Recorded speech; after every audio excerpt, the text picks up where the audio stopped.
Hi, this is Blaine from TaskType, and this is a continuation of our video series on Maestro. In this video I want to zero in on the set process variable task type, specifically in how we can set a process variable for a template based on the value of a submitted web form. We're going to continue to use the Maestro insurance site as our business use case. You can get more information on Maestro. It's really important that you have already reviewed the Maestro use case, the Maestro insurance use case, as well as the videos that walk through it and introduction to how to use Maestro. For more introductory information, you can find it on our nexttide.ca site. We are the developers of Maestro, and there's a lot more information here on Maestro. And this video is not an introductory. This is going to focus specifically in on a one task type, so it's important that you've reviewed the other information. Additionally, there's some great documentation that we prepared over on the Drupal.org site that walk through installation and how to use the workflow editor, and the set process variable task is one specific task type that you can use in a business workflow that's created using Maestro. Now, the workflow that we're going to walk through is the one that we've been using for Maestro Insurance, as noted. It's launched from an anonymous user who submits a web form. And so let's start there. We've got a couple of different web forms here, because on the Maestro Insurance site, the use case is either the anonymous user is looking for a quote on auto or home insurance. So let's look at the auto insurance quote type and web form, and we see that we've got a field here called insurance quote type. That's field is on both those web forms. It's a hidden field.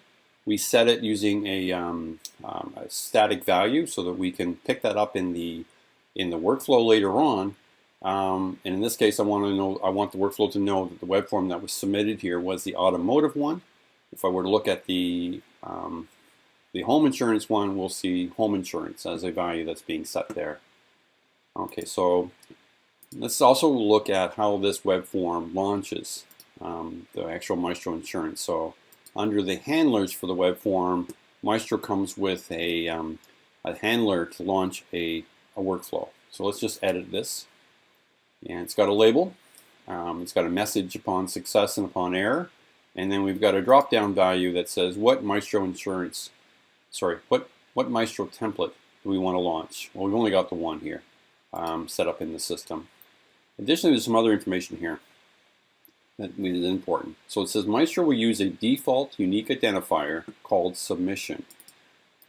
We use this value to track which web form in the workflow that we want to reference in the actual workflow. It's very possible we built Maestro so that you can actually have multiple web forms being tracked and used for different purposes in the actual workflow.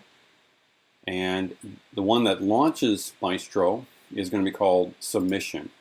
So we're going to use that keyword or identifier in the actual Maestro insurance workflow as well.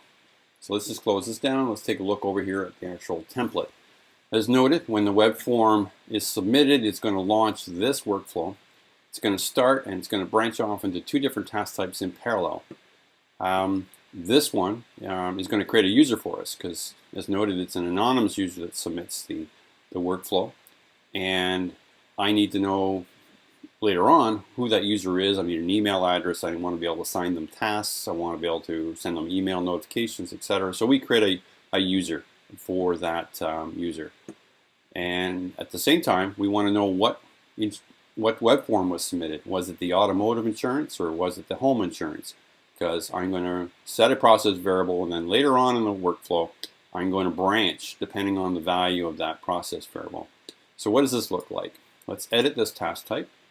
We've got a label. We've got some additional information that configures the status messaging. We'll ignore that for now, but more detail is available in the documentation. So what variable are we going to set? This particular template's got a few of them, but the one I want to set I've called type of quote. And how are we going to set that process variable? We have some options here. We can hard code it, we can subtract the value from a different process variable, or we can use a function. Now, we have a number of functions that come with Maestro. One that will set a process variable depending on a content type, a web form.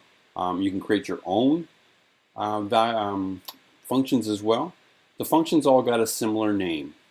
The name of the function and then a couple parameters. A variable or comma separated list of variables. So we give an example. This is one that picks a field off a content type. So the name of the function, then the unique identifier for this piece of content. In the case of the web form, I was describing that the unique identifier is called submission. And then what is the field on this content type? Well, in the case of the web form, it'll be the field on the web form. So the name of the function is Maestro underscore web form underscore SPV for set process variable underscore fetch submission value. That's the name of the function name. We're going to pass it the unique identifier. As noted, it's called submission. And what is the field? So when this task type runs, it's going to look up for a web form with an identifier of submission, pick off the value out of the field insurance quote type, and set the variable in the workflow called type of quote. Once that task completes, we now got a process variable that's been set, and we can read it and then branch accordingly based on this value. As noted, we've got good documentation over on the Drupal.org site. It explains the set process variable task type. It tells you how to create variables, and then it tells you how to configure it.